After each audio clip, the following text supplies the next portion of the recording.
Olá pessoal, tudo bem com vocês? Olha eu aqui mais uma vez, sejam todos muito bem-vindos aqui no meu canal. O assunto demorou, mas chegou. Hoje nós vamos falar sobre o colapso de traqueia, né, minha gente? É que eu sou sozinha, então não dá para fazer tudo ao mesmo tempo, né não?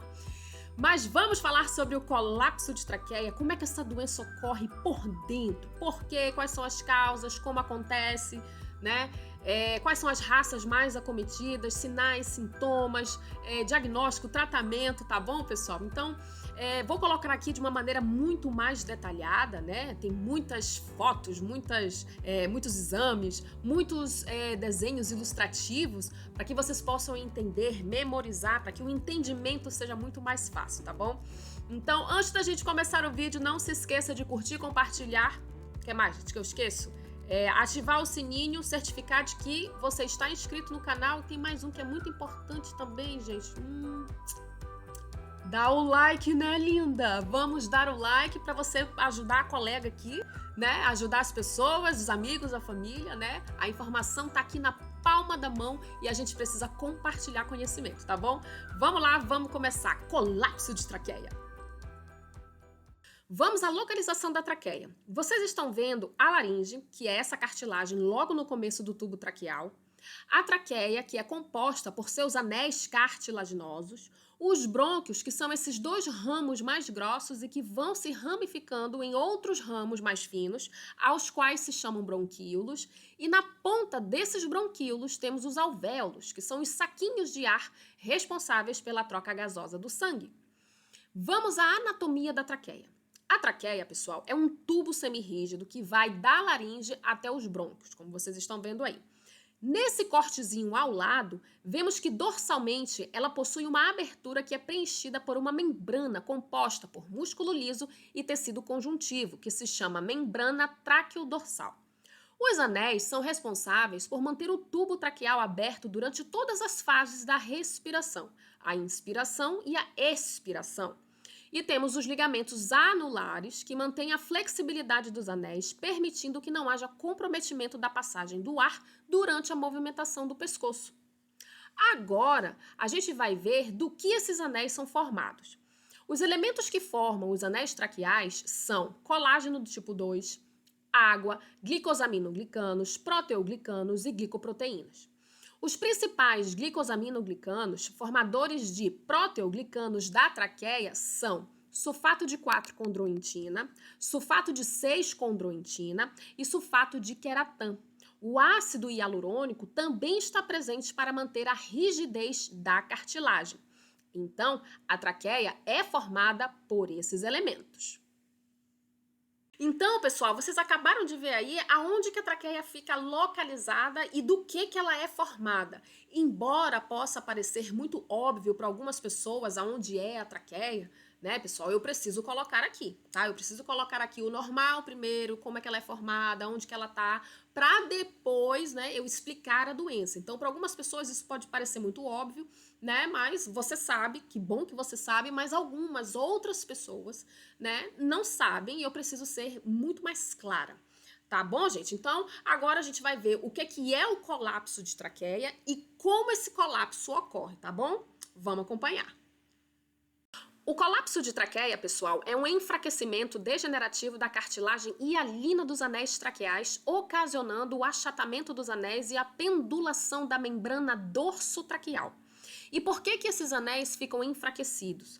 Porque ocorre uma redução dos elementos como os glicosaminoglicanos, glicoproteínas e condroitina, fazendo com que a traqueia mude a sua forma e diminua a sua rigidez, oportunizando o colapso. Ou seja, essa traqueia vai diminuir a sua própria luz, dificultando a passagem do ar.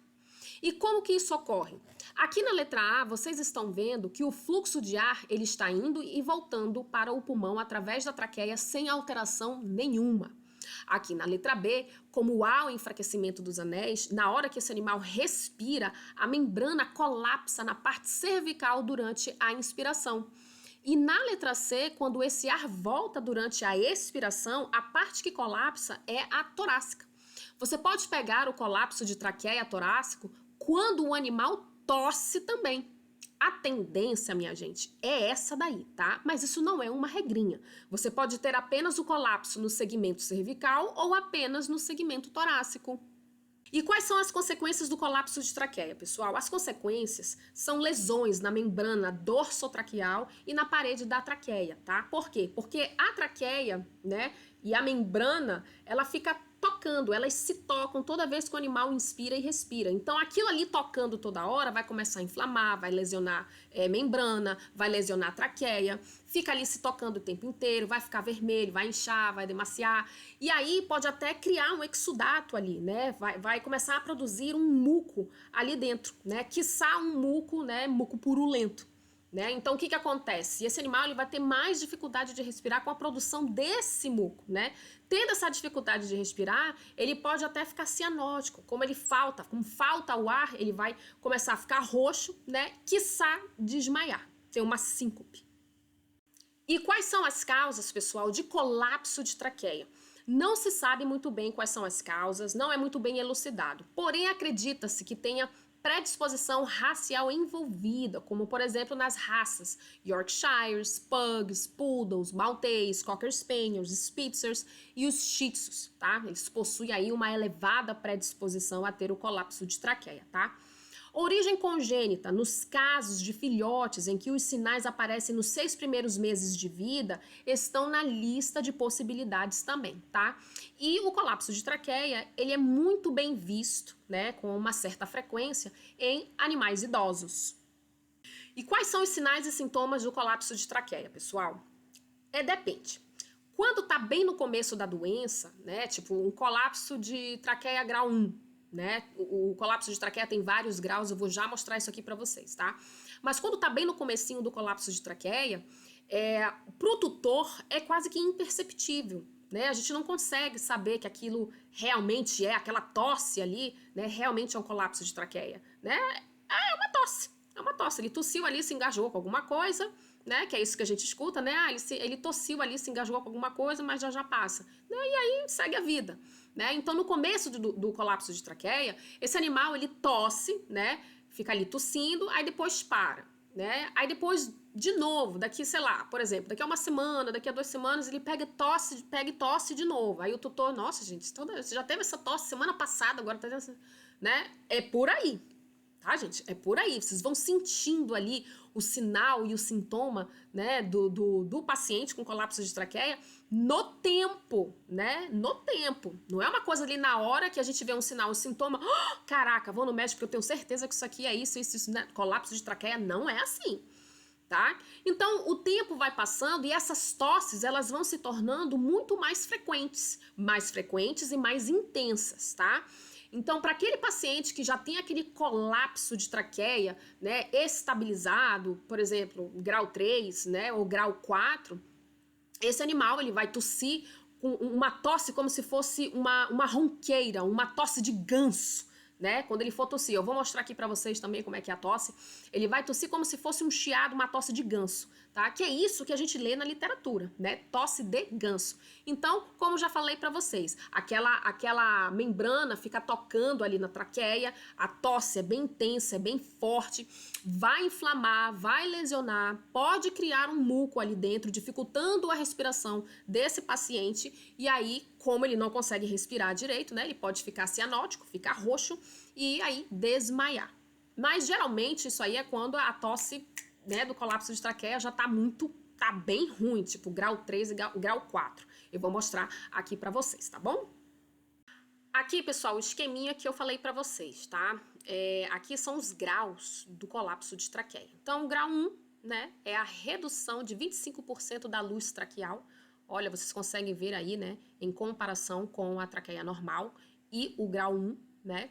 Pouca coisa está diminuída. O grau 2, 50%, grau 3, 75%, e o grau 4, a obliteração ou obstrução da luz traqueal, quando a membrana dorsal traqueal e o anel traqueal se tocam, né, ou quase se tocam ali, né? Então, vocês verem que a obstrução é quase que total, tá, gente? Então, assim, vamos ver, né, aqui alguns pacientes com o colapso de traqueia. Vou já liberar o som aqui para vocês, mas só para mostrar, gente, que eles tossem muito, tá? Esse é o principal sinal do colapso de traqueia. Eles tossem muito, abrem os cotovelos para ver se encontram uma posição de conforto, respiram de boca aberta, estridor inspiratório, ou seja, quando eles respiram, pode fazer um barulhinho ali como se fosse um assobio, principalmente se for de colapso cervical, tá? Pode ser também um barulhinho como se fosse um ronco, né? Aquela tosse de ganso, como eu falei para vocês, por causa da secreção que forma ali na traqueia também, tá, gente? Então, assim, taquipneia, intolerância ao exercício, né? A taquipneia, para quem não sabe, é dificuldade de respirar, falta de ar, né? Em condições de clima quente, de clima úmido, situações de estresse. Então, esse paciente, quando ele tá estressado, quando ele tá feliz, excitado, ele vai tosse, né, gente? É tosse, eles vão tossir, tá? E isso pode evoluir para condições cardíacas, né? O coração, ele vai ficar grande, né? Por causa que o colapso de traqueia fica ali, né? Empatando a passagem do ar. Esse ar falta, né? No corpo e aí o coração vai entender como que gente, eu preciso bombear mais, né? Eu vou precisar bombear mais porque tá faltando ar. Né? Só que o coração não sabe que a traqueia tá com um problema. Ele vai fazer o trabalho dele. Tá faltando aqui, eu vou repor aqui. Então, ele vai começar a bater mais rápido, tá? E esses animais que têm colapso de traqueia, gente, eles tendem a ter hepatomegalia também, tá? O fígado deles ficam bastante aumentado. Mas isso é lá pra frente, gente. Quando o animal já tá, tipo, sei lá, né? Há meses ali, né, se arrastando com aquele colapso de traqueia, aquela agonia, o tratamento nenhum tá funcionando, né? Isso é lá pra frente, quando o negócio já tá bem avançado, tá?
Vamos ao diagnóstico, pessoal. O diagnóstico é como eu sempre falo aqui no meu canal, nos vídeos que eu posto aqui. O diagnóstico é um conjunto de ferramentas. Você nunca vai fazer um diagnóstico com uma ferramenta só. É um conjunto de ferramentas, tá?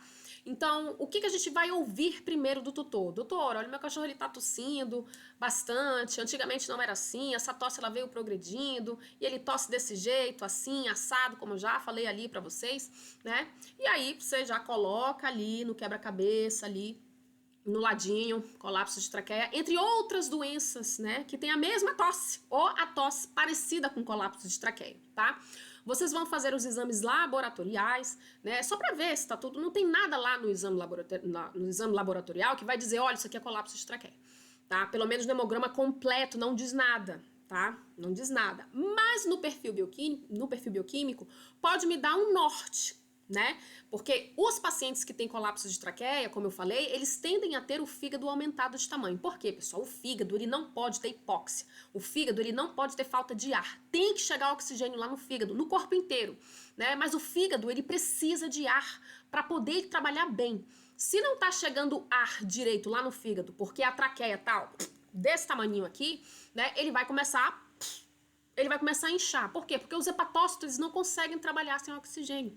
Então, as enzimas hepáticas, elas vão começar a extravasar. Elas começam a extravasar e as enzimas hepáticas, elas aumentam ali, né? Quando a gente vai ver no perfil bioquímico, né? A gente vai ver no perfil bioquímico ali, né? Essas enzimas bastante aumentadas. Então, os exames laboratoriais, eles vão me dar um norte, né? Vai ser uma bússola para mim, para eu montar o meu quebra-cabeça, tá?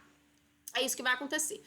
Antes da gente pegar, logicamente, e ir para os exames de imagens, que eu vou mostrar aqui para vocês, a gente não pode deixar de falar do diagnóstico diferencial, tá, pessoal? Essa tosse que vocês acabaram de escutar aqui, que vocês acabaram de ver, ela se parece muito com outras tosses de outras doenças, tá? Como tosse dos canis, paralisia de laringe, tá, gente? Tonsilite, o palato mole ali, alongado, né? Todas essas doenças fazem o animal tossir, megaesôfago, né, fazem o animal tossir, né, uma tosse muito parecida com um colapso de traqueia, tá, muito parecida com colapso de traqueia. Animais que têm problemas cardíacos também, né, tem aquela tosse cardíaca, então são tosses parecidas, né, com o colapso de traqueia, mas quando a gente vai investigar a fundo, são doenças totalmente diferentes, tá, então a gente não pode deixar de fazer o diagnóstico diferencial, investigação, tá, agora vamos aos exames de imagem, vamos lá. Vamos às radiografias, pessoal. É na radiografia que a gente geralmente, na prática, bate o martelo, tá? Olha essa radiografia aqui. Vocês veem que na seta verde, essa traqueia não está no seu diâmetro normal. Como é que passa ar aqui, minha gente? Não tem como passar ar aqui, né? Como é que respira com uma traqueia dessa, né? Não respira. E notem que o colapso não é só na parte cervical, tá? Tem um pouco ali na parte torácica também, tá?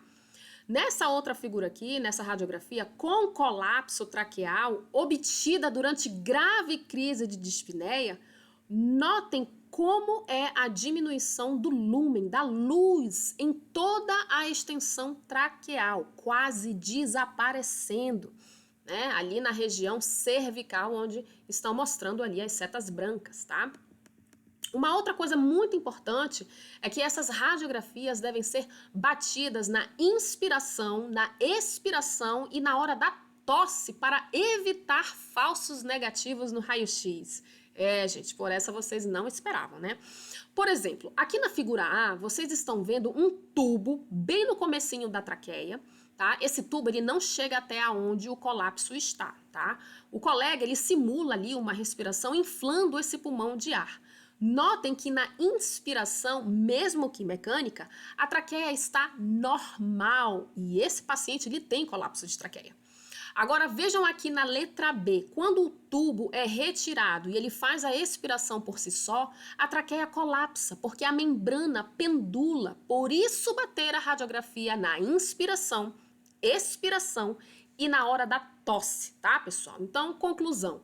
No caso do colapso de traqueia, a radiografia ela é passível de interpretação caso, né, a pessoa que esteja batendo a radiografia ali não seja uma pessoa experiente e o médico também não seja uma pessoa experiente, tá? Pois dependendo da fase respiratória, essa traqueia vai se apresentar normal mesmo em cães com colapso grave, tá? Então, fica a dica aí, tá bom? Nesse exame aqui, gente, aqui nós temos a broncoscopia, tá? A broncoscopia, pode-se fazer também a traqueoscopia, tá? Só que tem que ter anestesia, né? Mas que permite avaliar a extensão, o grau de colapso das vias aéreas, análise de possível lesão das vias aéreas devido ao colapso, coleta de amostras das vias aéreas para diagnóstico de doenças associadas e dificilmente, tá, gente? Dificilmente esse exame aqui, ele é passível de interpretação, como vocês estão vendo, né? Entrou com a câmera ali, viu o que viu, ponto, acabou, tá? Então, assim, entre o raio-x e a bronco, né, o atráqueo, né, é melhor esse exame aqui, né? Porém, é de difícil acesso, não tem em todo lugar, né? Precisa de anestesia, o que encarece o procedimento. Então, aqui vocês conseguem ver nessas imagens 4 traqueias diferentes, mostrando cada uma um grau de colapso diferente, tá, gente? Mas, na prática, né, um bom profissional, tanto o radiologista quanto o médico veterinário, se fizerem bem a radiografia e montar o quebra-cabeça direitinho, a gente já consegue bater o martelo na radiografia tranquilamente, tá bom? Vamos ao tratamento, pessoal. O tratamento, nós temos aí o tratamento medicamentoso e o tratamento cirúrgico, tá, pessoal? Mas vamos primeiro ao tratamento medicamentoso, né? Geralmente, o que a gente usa ali, por exemplo, numa crise que o animal tá lá tossindo, né, com aquela tosse de ganso horrível, né, tá naquela crise horrível, geralmente o que a gente faz ali na hora, na emergência, quando ele não tá conseguindo respirar, é uma oxigenoterapia, tá? É isso que a gente vai fazer ali na hora, né? Tá precisando, é uma emergência, então oxigênio nesse paciente, tá? Agora, tá naquela situação, né, que não é emergência, não é urgência, né, mas ele tosse ali, incomoda, né, e aí ele fica agoniado, até ele mesmo se frustra, se estressa, porque ele fica tossindo, não para de tossir, né, o tratamento que a gente usa ali, né, é o corticoide, né, são os anti-inflamatórios esteroidais, é isso aí que a gente usa, tá, pessoal? Agora, existem outros tratamentos, né, que podem ser usados, como os antitussígenos, né, pode ser usado os antitussígenos também, suplementos, né, como a gente vê que há um enfraquecimento ali, né, daquela cartilagem, né, do anel traqueal, então você pode estar usando ali colágeno tipo 2, sulfato de condroitina, tá, gente? Suplemento. Alguns colegas meus, eles não concordam com esse tipo de tratamento, tá, gente? E é super saudável discordar, tá? Colegas que eu admiro, amigos meus que são médicos veterinários também, não concordam muito com essa linha de raciocínio. Só que para mim faz muito sentido. Apesar de essa doença não ter cura, né, ser uma doença degenerativa ali do anel traqueal, para mim faz sentido usar o sulfato de condroitina, o colágeno tipo 2, né, para poder retardar ao menos, né, a progressão da doença. Só que isso faz sentido para mim, para os meus colegas não fazem, e é super saudável nós discordarmos academicamente, tá, pessoal? Essa é a minha opinião, tá bom?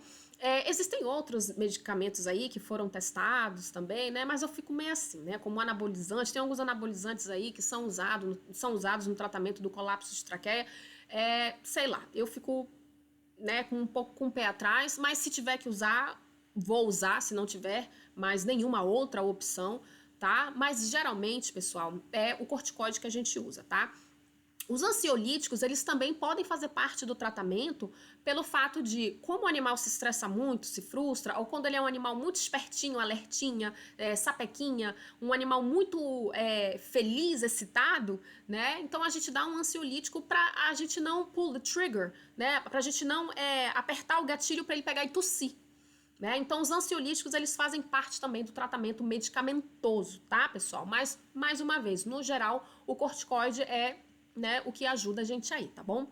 Agora, vamos ao tratamento cirúrgico, tá, pessoal? O tratamento cirúrgico geralmente é feito quando o colapso de traqueia tá naquele grau mais severo, né? Tipo 3 e 4, faz-se ali, tem essa opção de fazer o tratamento cirúrgico, tá? Eu vou mostrar aqui algumas imagens para vocês, vamos lá.